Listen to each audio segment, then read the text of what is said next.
दूर रेगिस्तान में, जहां रेत के तूफान रहस्य फुसफुसाते थे, एक गरीब लेकिन दयालु व्यापारी यूसुफ रहता था। एक शाम जब उनकी व्यापारिक यात्रा निष्फल साबित हुई, तो उन्हें रेत के टीलों के बीच एक प्राचीन मंदिर के खंडहरों में शरण लेने के लिए मजबूर होना पड़ा।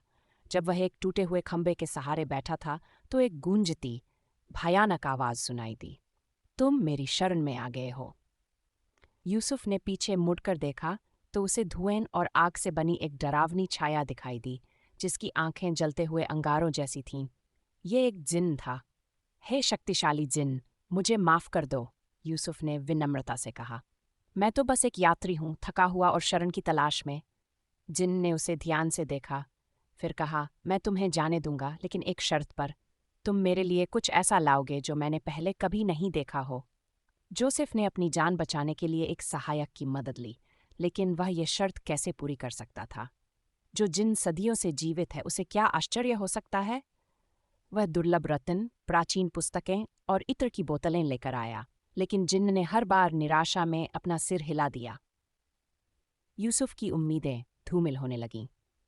एक रात जब वह लैंप की मंद रोशनी में बैठकर अपनी दादी की बचपन की कहानियां याद कर रहा था, तो अचानक उसके दिमाग में एक विचार आया। अगले दिन वह जिन्न के पास गया और बोला, हे महान जिन्न, मैं तुम्हारे लिए कुछ ऐसा लाया हूं जो तुमने कभी नहीं देखा है। एक ऐसी कहानी जो पहले किसी ने नहीं बताई। फिर यूसुफ ने एक कहानी सुनाई, जिसमें प्रेम, विरह और त्याग के रंग थे। जैसे जैसे वह ध्यानपूर्वक सुनता गया, उसकी आंखों की रोशनी धीरे धीरे कम होने लगी।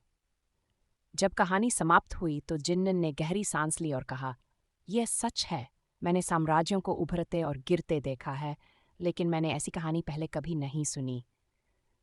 जिन्न ने यूसुफ की कल्पना की सराहना की और उसके शेष जीवन के लिए समृद्धि की कामना की, फिर गायब हो गया।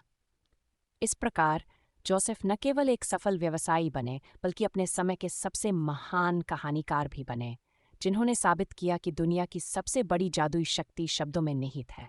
कहानी कैसी दोस्तों, लगी? अगर वीडियो अच्छी लगे तो लाइक, क्या कमेंट आप और एक सब्सक्राइब अल्लाह ज़रूर शेले कीजिएगा। जिन कहानी